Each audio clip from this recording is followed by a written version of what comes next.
নমস্কার। খবরদার, কথা নয়। আমরা বলি বটে, কথা নয়, কিন্তু আমরাই সবচেয়ে বেশি বলি, আর বলবই তো। কারণ এখন সব ঐতিহাসিক কাণ্ডকারখানা, যেটাই হোক, দেশে বিদেশে, ভারতবর্ষে তো বটেই সবচেয়ে বেশি। সব কিছু যেটাই হোক, যে কোনো প্রকল্পই হোক, যে কোনো ঘটনাই হোক, সবটাই ঐতিহাসিক। এই ধরনের একটা প্রকল্প হচ্ছে বিদ্যাজ্যোতি প্রকল্প। আমি জানি না এতে বিদ্যার কতটুকু অগ্রগতি হলো, আস্ফালনের তুলনায় বেশি হলো কি কম হলো আমি জানি না। তবে ছাত্রছাত্রীরা ভুগে গেল মাধ্যমিক এবং উচ্চ মাধ্যমিক পরীক্ষায়।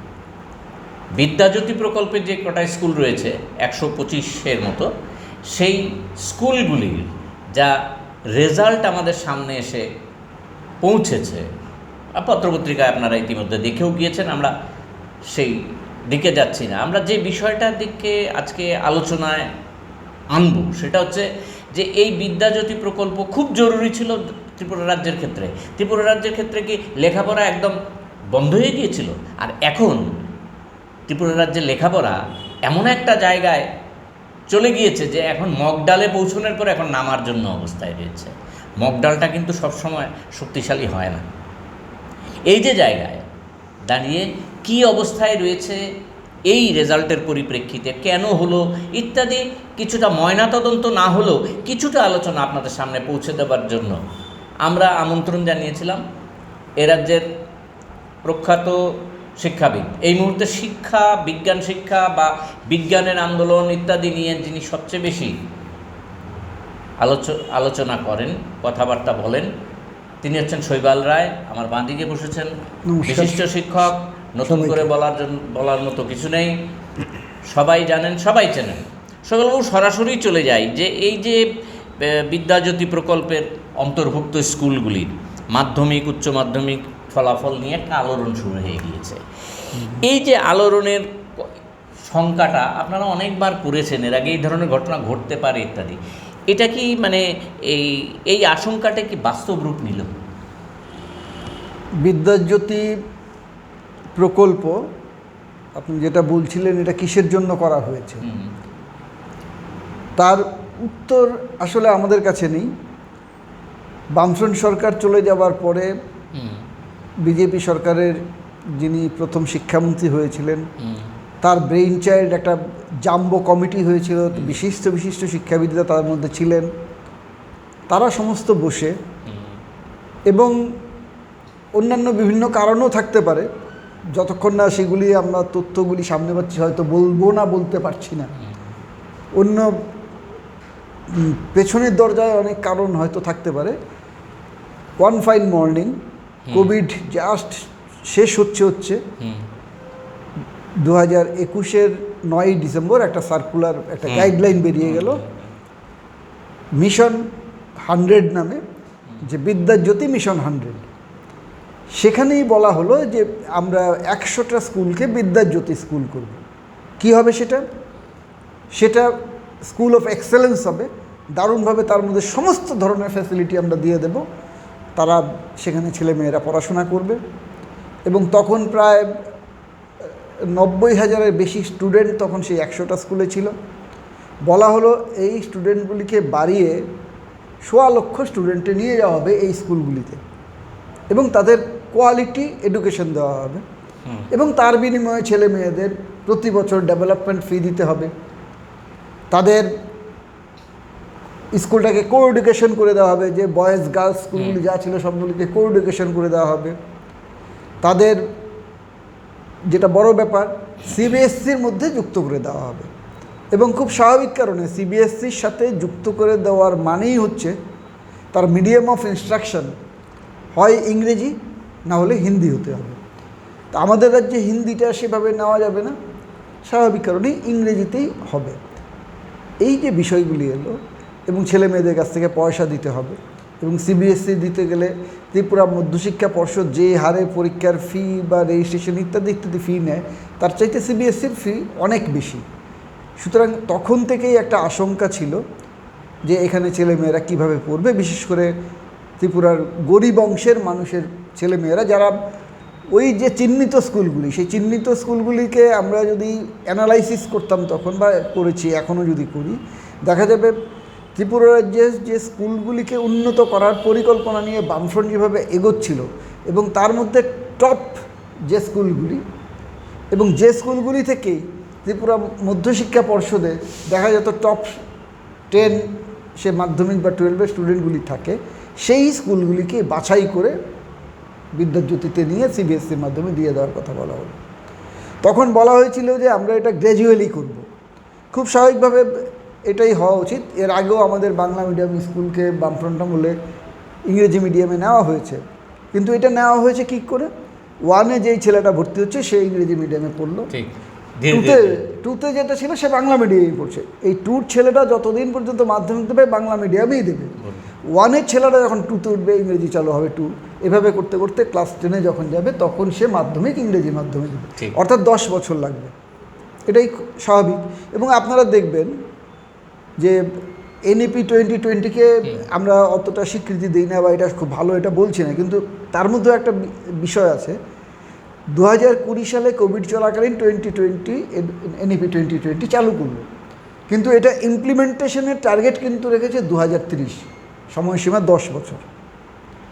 আর আমরা বিদ্যাজ্যোতি যেটা গ্র্যাজুয়ালি করা হবে তারা গাইডলাইনে বললেন, দেখা গেল 22 সালেই সেটাকে সিবিএসসির সাথে টাই আপ করে ছেলে মেয়েদের, 9-এর ছেলে মেয়েদের, 11-এর ছেলে মেয়েদের রেজিস্ট্রেশন এনরোলমেন্ট যেগুলি করার বোর্ডে সেগুলি করা শুরু হয়ে গেল।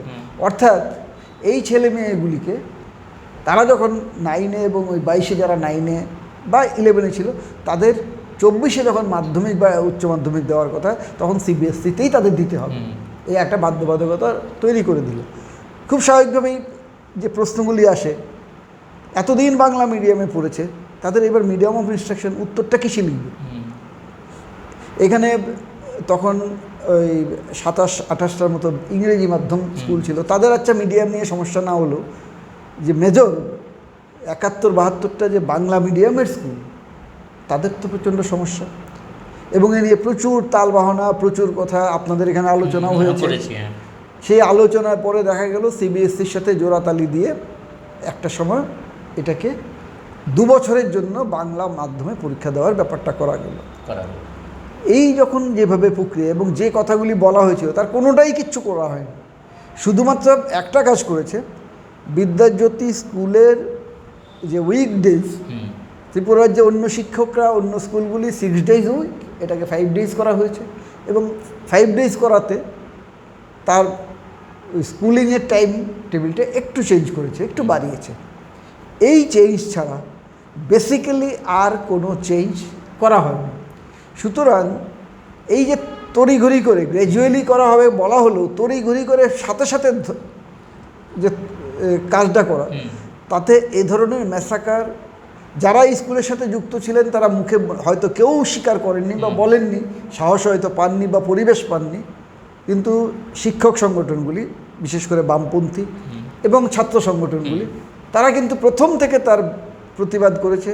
এবং শিক্ষা বাঁচাও আন্দোলনের জন্য যে সেভ এডুকেশন মুভমেন্টের যে আমাদের ত্রিপুরা প্ল্যাটফর্ম হয়েছে তার মধ্যে থেকে সেগুলি করা হয়েছে, ডকুমেন্ট তৈরি করা হয়েছে এই বিষয়গুলি নিয়ে, এই বিষয়গুলি কিন্তু বারবার এসছে। সুতরাং এই আশঙ্কা যে ছিল না, আমার মনে হয় ডিপার্টমেন্টের তারাও জানতো যে এই ধরনের ঘটনা ঘটতে পারে।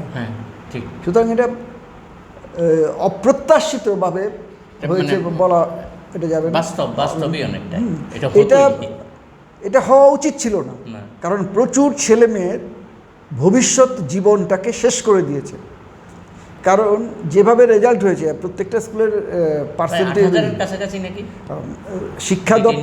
শিক্ষা দপ্তর গতকালকে রাত পর্যন্ত যে ঘনিষ্ঠ বন্ধুবান্ধব যারা আছেন তাদের কাছ থেকে যে তথ্য পেয়েছি, তারা কোনো প্রেস স্টেটমেন্ট করেনি যে কত স্টুডেন্ট এফেক্টেড, কতজন পরীক্ষা দিয়েছে, এরকম কোনো কিছু বলেনি। মধ্যশিক্ষা পর্ষদ কিন্তু বলে যে আমার এখানে মাধ্যমিক অতজন দিচ্ছে, 12-এ অতজন দিচ্ছে, পাশ করছে এতজন, সমস্ত লোক ইজিলি তথ্যটা জেনে যায় যে আমার কী ধরনের পাশ করলো। এখানে কোনো তথ্য কিন্তু সরকারি তরফে দেওয়া হয়নি যে কতজন পরীক্ষা দিয়েছে, কতজন পাশ করেছে।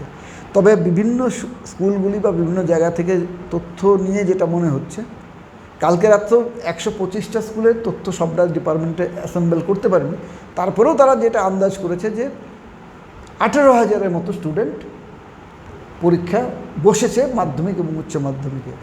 এর মধ্যে ওদেরই আন্দাজ যে 40%-এর মতো, মানে প্রায় 8,000-এর মতো স্টুডেন্ট আনসাকসেসফুল, অকৃতকার্য হয়েছে। এবং যারাও বা কৃতকার্য হয়েছে, ধরুন আপনি যে স্কুলে ছিলেন, ত্রিপুরা একটা নামী স্কুল, বেসরকারি স্কুল হলেও নেতাজি স্কুল, শিশু বিহার স্কুল, তুলসীবতী স্কুল, এদের রেজাল্ট এতদিন পর্যন্ত মূল্যায়ন, কিন্তু কতজন পরীক্ষা দিয়েছে, কতজন পাশ করেছে, এভাবে হিসাব হতো না। না, হিসাবটা হতো কটা স্ট্যান্ড করেছে, কটা ছেলে মেয়ে 90%-এর উপর নম্বর পেয়েছে, কটা ফার্স্ট ডিভিশন পেয়েছে, এই সংখ্যার উপরে কিন্তু কম্পিটিশনটা তো কে কত বেশি পেয়েছে। আর আজকে এই যে স্কুলগুলি, এই স্কুলগুলির মধ্যে, লিডিং স্কুলগুলির মধ্যে যেগুলি এসছে, তাদের মধ্যে হিসেব করতে হচ্ছে আমার কটা টেনে টুনে পাস করেছে। অর্থাৎ যে হিসাব দেখা যাচ্ছে যে মিনিমাম পাস মার্ক থেকে 50-60% পর্যন্তই ম্যাক্সিমাম স্টুডেন্ট, এই জায়গাটা। কিন্তু এখানে কিন্তু আমরা যদি দেখি যে এটাকে ওভারঅল সিবিএসসি রেজাল্ট, তা কিন্তু নয়। এখানে ট্রেডিশনাল যে সিবিএসসি স্কুলগুলি আছে, যারা বছরের পর বছর ধরে সিবিএসসিতে পড়াশোনা করছে, সিবিএসসি মাধ্যমিক ইংরেজি বা হিন্দি, ওটা হিন্দিও আছে, প্রাইভেটলি ম্যানেজ, ম্যাক্সিমামই প্রাইভেটলি ম্যানেজ, সেই স্কুলগুলি, আবার সেন্ট্রাল গভর্নমেন্ট স্কুলও আছে। তো সেই স্কুলগুলিতে রেজাল্ট কিন্তু দারুণ। তার মানে সিবিএসসি, হ্যাঁ গ্রান্টেড, হ্যাঁ, এর স্কুলগুলি এই যে হওয়াটার মানে হচ্ছে যে সিবিএসসির পরীক্ষা সিস্টেমে খুব একটা চেঞ্জ হয়নি, তাদের যে ভালো রেজাল্ট করার যে ধারা সেটা বজায় আছে। মার খেয়েছে বিদ্যাজ্যোতি, রাইট। এই জায়গাটা এখন যে আপনি দুটো বেসিক জিনিস যেটা আনলেন আর কি, সেগুলো অত্যন্ত ইন্টারেস্টিং। সেটা হচ্ছে যে এই যে অনেকটা প্রস্তুতি ছাড়াই এই প্রকল্পটা চালু করে দেওয়া হয়েছে। এটা ওই মানে ঢাকঢোল পেটানোর জন্য, সামনে একটা 2021-এর কথা যখন বললাম, 23-এ একটা নির্বাচন ছিল ইত্যাদি সামনে রেখেই হয়তো করেছে, পলিটিক্যালি চিন্তাভাবনা করে। আরেকটা হচ্ছে ওই মাধ্যম, বাংলা মাধ্যম। এখন কথা হচ্ছে বাংলা মাধ্যমে তো তারা পরীক্ষা দিলেন, যে বিষয়টা আসছে এটা কতটা বাস্তব, যে বাংলা মাধ্যমের যে খাতা দেখার ক্ষেত্রে যে সমস্যাগুলি হওয়ার কথা, সিবিএসসি সেটা কিভাবে করলো, তার কি কোনো কিছু তথ্য পাওয়া যাচ্ছে? কেউ কেউ বলছেন খাতা দেখার ক্ষেত্রেও সমস্যা হয়েছে। হতে পারে, কেন বলছি, এবারেই প্রথম ত্রিপুরাতে সিবিএসসির খাতা দেখার সেন্টার হয়েছে। কারণ 18,000 স্টুডেন্ট এখানে যদি পরীক্ষা দেয়, সুতরাং একটা বড় সংখ্যা।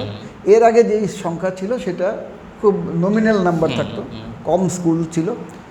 তখন খাতা দেখার সময় ত্রিপুরার সিবিএসসি যে স্কুলগুলি ছিল তার মধ্যে বাছাই করা কিছু শিক্ষককে গুয়াহাটি বা অন্যান্য জায়গায় একটা সেন্টারে যেখানে নিয়ে যেত, সেখানে তারা খাতা দেখত।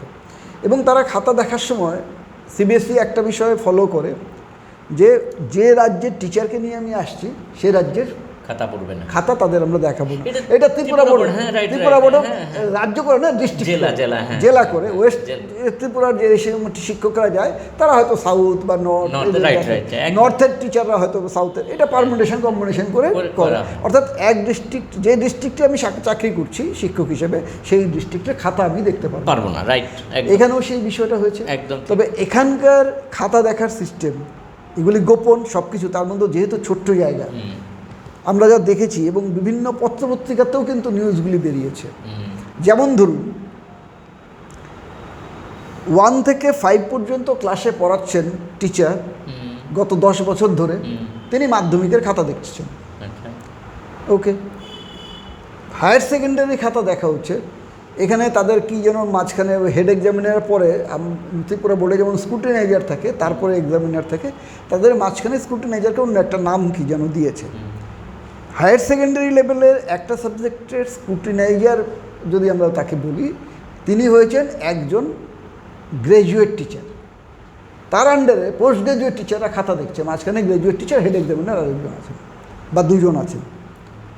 এই যে সিস্টেমটা হয়েছে, এরপরে অনলাইনে সবাইকে বলা হয়েছে তুমি ফর্ম ফিল আপ করো, যে তুমি জানাও তুমি কি দেখো, খাতা দেখবে। প্রত্যেককেই বলা হয়েছে তুমি দুটো সাবজেক্টের কথা বলো যেগুলি তুমি দেখতে পাবে বা পড়াতে পারো। এবার মজা হচ্ছে, পোস্ট গ্রাজুয়েট টিচার এডুকেশন সাবজেক্টের বিদ্যাজ্যোতি স্কুলে আছে, তাকেও সেই ফিল আপ করতে হয়েছে। সিবিএসসিতে এডুকেশন বলে সাবজেক্ট নেই, সুতরাং তাকে লিখতে হয়েছে, দুটো তো লিখতে হবে এবং তার ফর্ম ফিল আপও ম্যান্ডেটরি। কেউ কেউ হয়তো লিখেছে, আমি একজন দুজনকে জানি, তাদের 5 সাবজেক্টে বাংলা ছিল বা বাংলা, তিনি বাংলা ভাষায় কথা বলতে পারেন, বাংলা লিখেছেন এবং লিখেছেন এডুকেশন সাইকোলজির সাথে, অনেকেরই কম্বিনেশনে থাকে, লিখেছেন। বা এডুকেশনের সাথে সাইকোলজি থাকে, সাইকোলজি বা 5 সাবজেক্টে বাংলা এবং সাইকোলজি লিখেছেন। এবার এরকম একজন শিক্ষককে আগরতলা থেকে কাঞ্চনপুরে পাঠিয়ে দেওয়া হলো সাইকোলজির খাতা, মানে এক্সটার্নাল হিসাবে ওই প্র্যাকটিক্যাল পরীক্ষার জন্য, এবং খাতাও এখানে এভাবে দেখেছেন। অনেকেই বই পুস্তক নিয়ে বাংলা পড়া শুরু করেছেন, এই সমস্ত বিষয়গুলি হয়েছে। এখানে যখন হচ্ছে এইরকম, তাহলে বাকি জায়গাগুলিতে একই মেশিনারি, একই সফটওয়্যার টিচারদের অ্যালট করছে, কীরকমভাবে করেছে, কোনখান থেকে করেছে সেটা জানা যায় না। দ্বিতীয় বিষয় হচ্ছে, এই ত্রিপুরার 125টা না, এখানে ধরুন প্রায় 100টার মতো স্কুলে ছাড়া সিবিএসসির কোথাও আর বাংলা মাধ্যমে পড়াশোনা হয় না। নর্থ বেঙ্গল বা পশ্চিমবাংলা বা শিলচর রিজিয়নে, কাছাড় রিজিয়নে প্রচুর বাঙালি শিক্ষকরা সিবিএসসির সাথে যুক্ত থাকতে পারে, কিন্তু তারা কিন্তু ট্রেডিশনালি ইংরেজি মাধ্যম বা হিন্দি মাধ্যমে পড়ান, তারা বাংলা মাধ্যমে পড়াতে পারেন না বা এতদিন পড়াননি। সেই শিলচর রিজিয়ন বা নর্থ বেঙ্গল রিজিয়নে রিকোয়েস্ট করা হয়েছিল ত্রিপুরার এই 18,000 খাতাগুলিকে দেখে দেওয়ার জন্য, কিন্তু প্রথম অবস্থায় তারা কেউই রাজি হননি। পরবর্তী সময় নিশ্চয়ই সিবিএসসি কোনো জায়গা থেকে ব্যবস্থা করেছে। এখন এখানে এই যে আমি অসুবিধার কথাগুলি বললাম, যে প্রাইমারি সেকশনে পড়ানো টিচার মাধ্যমিকের খাতা দেখছেন, গ্র্যাজুয়েট টিচার গিয়ে স্ক্রুটিনাইজার হচ্ছেন হায়ার সেকেন্ডারির ক্ষেত্রে, এই প্রক্রিয়া যদি এখানে সফটওয়্যার করে তাহলে অন্য জায়গাও এরকম করতে পারে। এবং বাংলা না পড়ানো, বাঙালি হলেই বাংলা মাধ্যমে পড়াতে পারবেন এমন তো বিষয়টা নয়, তাদের দিয়ে খাতা দেখানোতে কোনো সমস্যা হয়েছে কিনা কে বলতে পারে। ঠিক, এই জায়গাটা তো একটা বেসিক পয়েন্ট। এনইপির সময় তো বলেছিলেন হয়তো তারা এনইপিটা আগেই করে রেখেছেন, যে ফিজিক্স পড়তে পারে সে তো সংস্কৃতও পড়তে পারে, ওরা পড়িয়েছে কিনা এটা তো আমাদের কাছে তথ্য নেই, ফলে হয়তো করে রেখেছেন। যে বিষয়টাতে যেতে চাইছি সেটা হচ্ছে এই যে মানে শুধুমাত্র স্কুল হেডমাস্টার মশাইদের সঙ্গে দপ্তর কথা বললেন, 125টা স্কুলের সঙ্গে অনলাইনে কথা বললেন, সব ঠিক আছে, তাদের ক্যাটাগরির ভেতরে রয়েছেন, সঙ্গে সঙ্গে কথা বললেন, আসলে এটা একটা আইওয়াসের মতো চেষ্টা করা হলো, সবটাই ঠিক আছে। কিন্তু এই যে ব্যাঙের ছাতার মতো যে আপনার কোচিং সেন্টারগুলি গড়ে উঠলো, তাদেরও কি কিছুটা দায় নেই এই যে রেজাল্টটা হওয়ার? এখন কোচিং সেন্টার বা এই বিষয়গুলি হয় কখন? মানে না না, এটা বলছি, বিদ্যাজ্যোতি তো অর্থ নিচ্ছেই, সরকারি স্কুলে অর্থ নিয়ে পড়ানোর ব্যবস্থা করছে, অর্থাৎ শিক্ষা অধিকার আইনে যেটা আমাকে অধিকার দিয়েছিল 2009-এর যে আইন, ইউপিএর সময় যেটা করা হয়েছিল, যে একটা ছেলের বেসিক রাইট হচ্ছে অবৈতনিক শিক্ষা পাওয়ার অধিকার। কারেক্ট। এখন আমাকে পয়সা দিতে হচ্ছে, ডেভেলপমেন্ট ফির নামে হোক, যে কোনো নামেই হোক, আমার তো এটা অবৈতনিক থাকছে না, তাহলে স্কুলই আমার অবৈতনিক ব্যাপারটা তুলে দিচ্ছে।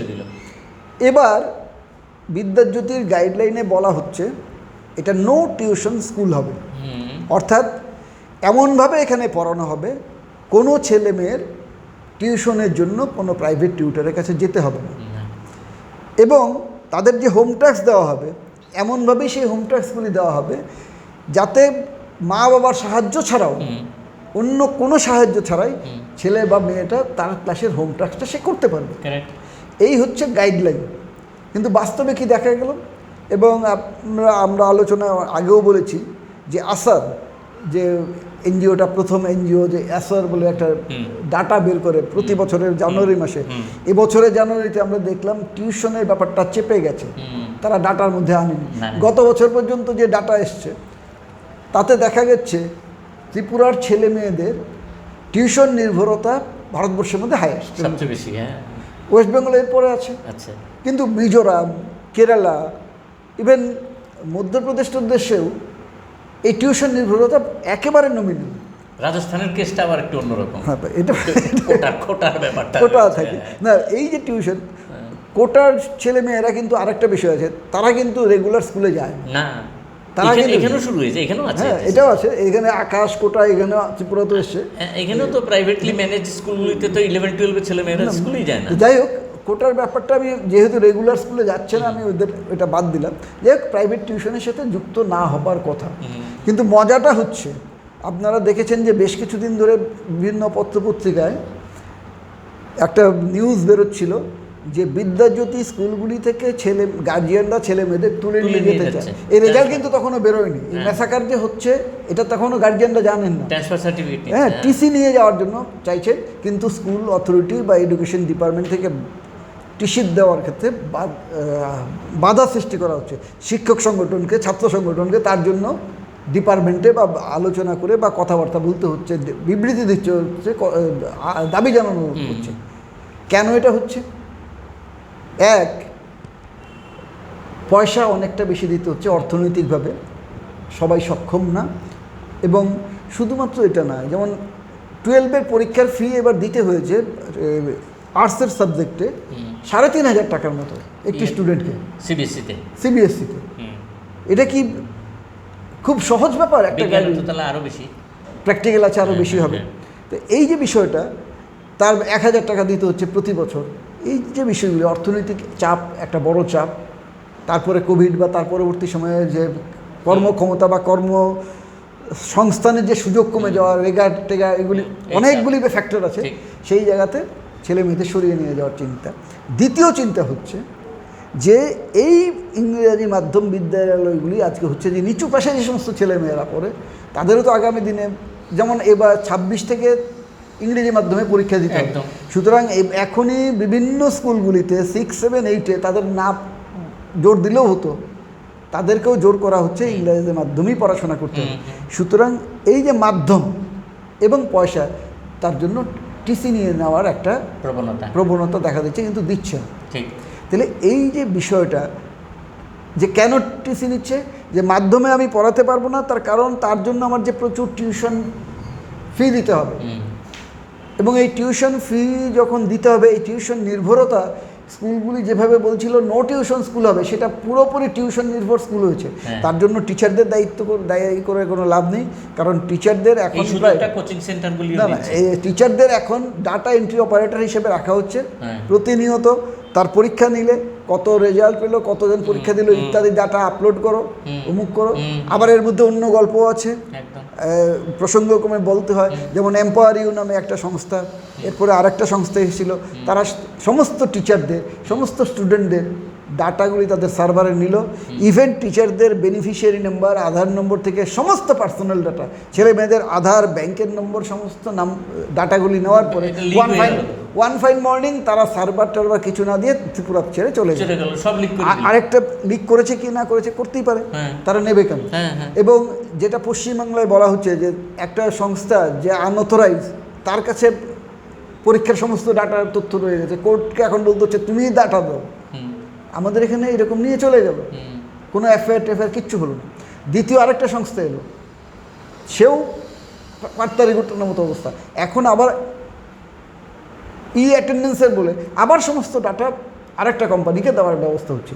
তাহলে এই যে বিষয়গুলি হচ্ছে, ডাটা এন্ট্রি করতে করতে শিক্ষক মশাইরা পড়াবার কোনো সুযোগ পান না। তার ফলে নো টিউশন স্কুলগুলি এখন হয়ে গেছে পিওরলি টিউশন বেসড স্কুল। এবং এই সুযোগটা যেহেতু আমার হচ্ছে, আমি যদি প্রত্যেকটা সাবজেক্টের জন্য আলাদা আলাদা টিউশন নিতে যাই, তাহলে আমার যে পরিমাণ অর্থ দিতে হবে, আমি যদি একটা কোচিং সেন্টারে যাই, অর্থের পরিমাণটা হয়তো কিছুটা কম লাগে। এই সুযোগে বিভিন্ন এলাকায়, বিভিন্ন জায়গায় এই কোচিং সেন্টারগুলি গড়ে উঠছে।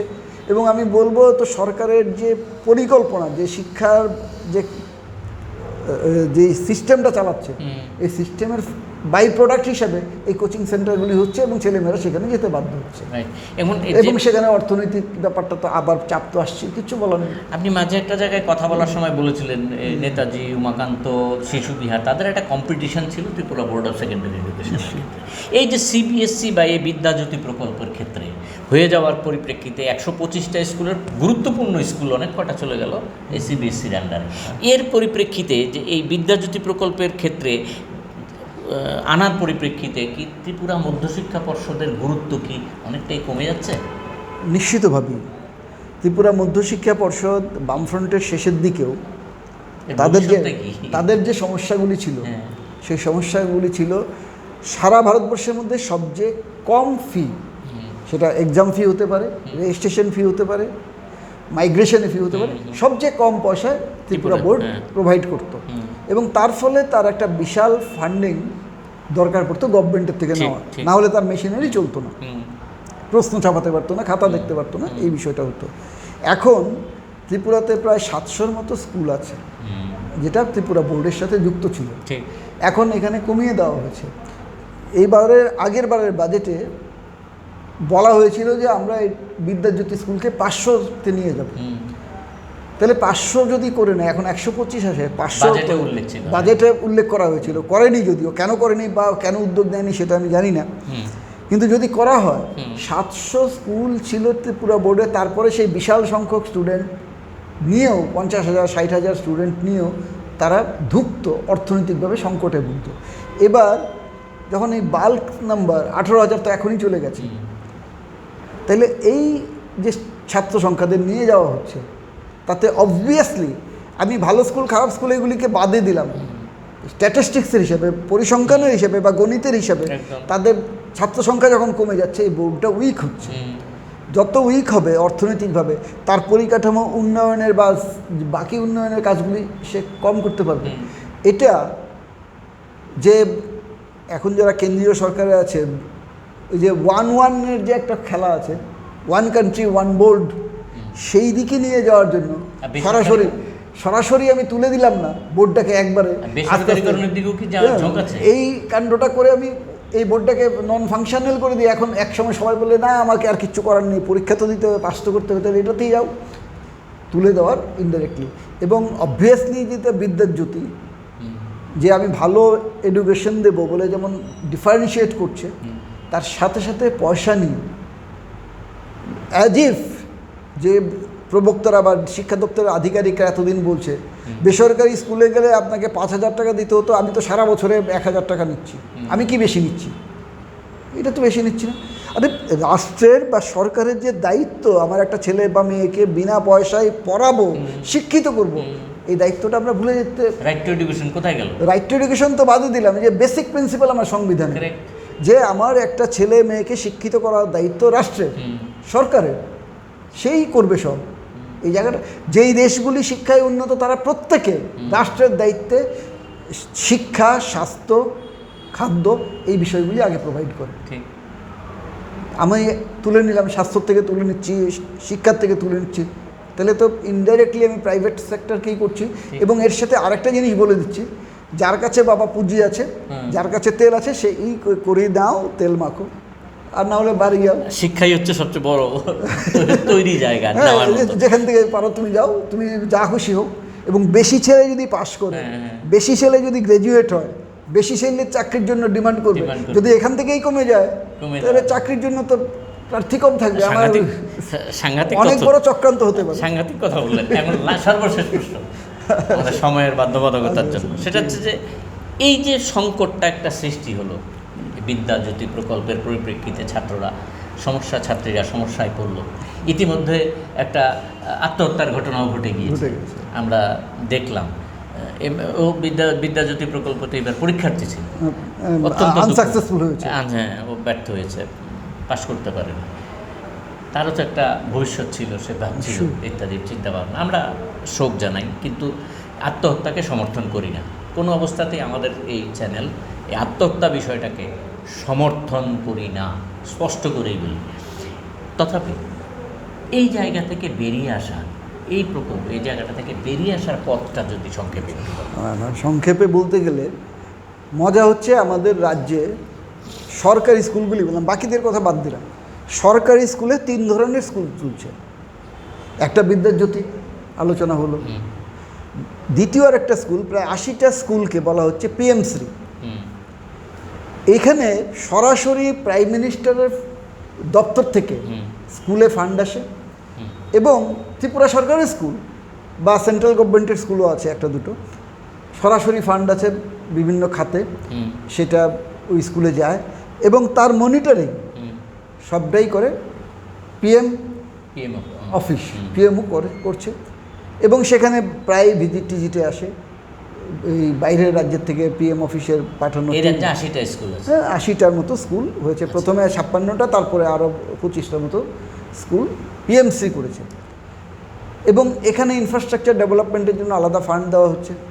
তাইলে বিদ্যাজ্যোতির নামে তথাকথিত এক্সেলেন্ট স্কুল, যদিও কিচ্ছু হয়নি, যেগুলি বিল্ডিং টিল্ডিং ছিল সেগুলি আছে। পিএমসির নামে আবার কিছু স্কুলকে প্রচুর টাকা পয়সা দেওয়ার ব্যবস্থা হচ্ছে, আর বাকি কিছু স্কুলকে ছেড়ে রাখা হয়েছে, সেখানে যদি স্টুডেন্ট ফুডে না দেয় তাদের বন্ধ করে দেওয়া হবে। অর্থাৎ শিক্ষাটাকে নিয়ে এমন একটা খেলা।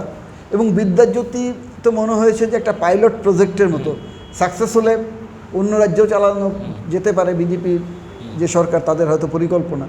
কিন্তু এখানে যেভাবে মুখ তুবড়ে পড়েছে এই বিষয়টা তো ভাবনার বিষয়। এবং নিশ্চিতভাবেই এখানে যেটা বললেন যে এই রেজাল্টের পরিপ্রেক্ষিতে খুবই দুঃখজনক ঘটনা, অনভিপ্রেত ঘটনা, একটা ছেলেকে প্রাণ দিতে হলো। এর দায় কি সরকার এড়াতে পারে? আমরা সমর্থন করি না, কেউ কোনো সুস্থ মানুষ একটা আত্মহত্যা বা এই ধরনের একটা ছেলের জীবন চলে যাক, সেটা দুর্ঘটনা হোক বা এই ধরনের সুইসাইড হোক, যে কোনোভাবেই হোক, এটা কেউ মেনে নিতে পারে না। কিন্তু এর দায়, তার যে একটা আশা ভরসা ছিল, এবং আপনি খবর নিয়ে দেখুন যে প্রতিটা বাড়িতেই প্রায় এক্সেপশনাল একটা দুটো ছেলে মেয়ে বাদে যারা এবার এই বিদ্যাজ্যোতি স্কুলগুলি থেকে সিবিএসসিতে মাধ্যমিক ও উচ্চ মাধ্যমিক দিয়েছে, প্রায় প্রত্যেকটা বাড়িতে একটা শোকের আবহাওয়া। তার কারণ হয়তো পাশ করেছে, তার মধ্যে যে বিষয়টা আছে, তার যে কাঙ্ক্ষিত যে পার্সেন্টেজ সেটা সে পায়নি। হয়তো দেখা গেল দুটো সাবজেক্টে 80%-এর উপর নম্বর, তৃতীয় একটা সাবজেক্টে সে ফেল করেছে 1 নম্বর 2 নম্বর, এমনকি 0.5 নম্বরের জন্য। এই যে বিষয়টা তার জীবনটাকে শেষ করে দিল। এবং বলুন তো, 12-এর যারা জয়েন্ট পয়েন্ট দিয়েছে, জয়েন্ট হয়তো ভালো র্যাঙ্ক ট্যাঙ্কও করেছে, এই একটা সাবজেক্টে ফেল করার জন্য তার তো ভবিষ্যৎটা সমস্তটা শেষ হয়ে যাবে। কে দায় নেবে তা? সুতরাং এ ধরনের দুর্ঘটনা ডেকে আনার পেছনে এই যে সরকারি যে বিষয়টা, সরকারি তালবাহনা, তড়িঘড়ি করে আমি একটা সিদ্ধান্ত কার্যকরী করলাম, কোনো রকম পরিকাঠামো করলাম না। অনেক কথা বলা হয়েছিল, একটা ডক্টরস ক্লিনিক থাকবে একটা প্রত্যেকটা হসপিটাল স্কুলে, এখানে অ্যালোপ্যাথ ডাক্তার থাকবে, ডেন্টিস্ট থাকবে, নার্স থাকবে, আয়ুষের কর্মী থাকবে। কোথায় ফিজিক্যাল এডুকেশন? আপনি খেলাধুলার সাথে যুক্ত, বলা হচ্ছে প্রত্যেকটা স্কুলে একজন করে কোচ দেবে। আমাদের যে কোচ একজন লাস্ট ছিলেন রিটায়ারমেন্টে যাওয়ার পরে, ত্রিপুরার যে এখন কোনো এক্সিস্টিং কোচ ইন সার্ভিসে নেই স্পোর্টস ডিপার্টমেন্টে, আপনি এটা ভালো জানেন। বলা হচ্ছে ফিজিক্যাল এডুকেশন টিচার দিতে হবে। ফিজিক্যাল এডুকেশন টিচার রিক্রুট করতে গেলে যে আর তৈরি করার প্রয়োজন, সে আরটাই তৈরি হয়নি, আসবে কোত্থেকে? ফিজিক্যাল এডুকেশন টিচার এবং ফিজিক্যাল ইনস্ট্রাক্টর দুটো এক নয়। আমাদের এখানে ফিজিক্যাল ইনস্ট্রাক্টর অল্প কিছু আছে, তাও হয়তো 500-600 হবে এখন রিটায়ারমেন্টে যেতে যেতে। কী করে হবে? বলা হচ্ছে আর্ট, মিউজিক ইত্যাদি কম্পালসারি বিদ্যাজ্যোতিতে, সেখানে মাসে 6000 ম্যাক্সিমাম পেতে পারে, প্রতি পিরিয়ড 200 টাকা করে।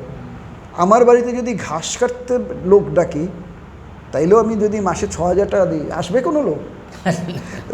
সেখানে তাকে বলছে শিক্ষকতা করতে হবে, এবং তাকে গিয়ে স্কুলে ওই প্রত্যেকের মতো সমান সকালে যেতে হবে, বিকালে ফিরতে হবে, অ্যাটেন্ডেন্স দেখতে হবে, পরীক্ষার ডিউটি করতে হবে, সমস্ত কাজ করতে হবে। এই যে শ্রম কোড বা যে শ্রম আইন, যে মিনিমাম ওয়েজ কোথায় গেল? তাও সব স্কুলে তো দেওয়া হয়নি, দেওয়া যায়নি। এই যে বিষয়গুলি আছে, একটা হঠকারীভাবে খুব তাড়াতাড়ি তারা এই যে অবিমর্শকারী সিদ্ধান্ত, এই সিদ্ধান্ত একটা জিনিস। আর একটা বলেছিলেন আপনি মাঝখানে যে স্কুলের প্রিন্সিপাল, এখন তো আবার বিদ্যাজ্যোতিতে হেডমাস্টার নয়, প্রিন্সিপাল হয়ে গেছেন, সেই প্রিন্সিপালদের সাথে অনলাইনে বা অফলাইনে মিটিং করলেন, মিটিং করে গালাগালি করলেন, কেন এমন হয়েছে, কি হয়েছে, আপনারা মোটিভেট করতে পারেননি শিক্ষকদের, এবং শিক্ষকদের দিকে বল ছুড়ে দেওয়ার চেষ্টা হচ্ছে। আমার আগের অভিজ্ঞতা থেকে আমার বলতে হয়, এবং আজকে এখান থেকেও বলছি, অন্য জায়গা থেকেও আমি বলেছি, যে শিক্ষা দপ্তর যদি এই প্রিন্সিপাল বা হেডমাস্টার মশাই কিংবা শিক্ষকদের শোকজ করে, তাদের বলির পাঠা করে এই তাদের নিজেদের অপদার্থতার কথা ঢেকে দিতে চায়, তাহলে এটা বড় ভুল করবে ত্রিপুরার মানুষ। কিন্তু এটা অত সহজে দেখবে না। তার কারণ রেজাল্ট যেদিন বেরোয় 13 তারিখ, সেদিন প্রত্যেকটা গার্জিয়ান যার ছেলে মেয়ে ফেল করেছে সে চুপ করে বসেছিল, কোনো কথা বলেনি। কারণ তার মনে হয়েছিল আমার ছেলেটা, কারণ সে ওয়েবসাইটে দেখেছে আমার ছেলেটাই হয়তো খারাপ রেজাল্ট করেছে, আমার দুর্ভাগ্য, আমার ছেলেটা পারেনি। কিন্তু তার পরের দিন যখন পত্রপত্রিকায় এভাবে ম্যাসাকারের খবর আসতে শুরু করলে প্রত্যেকটা গার্জিয়ান কিন্তু এখন মুখ খুলছে।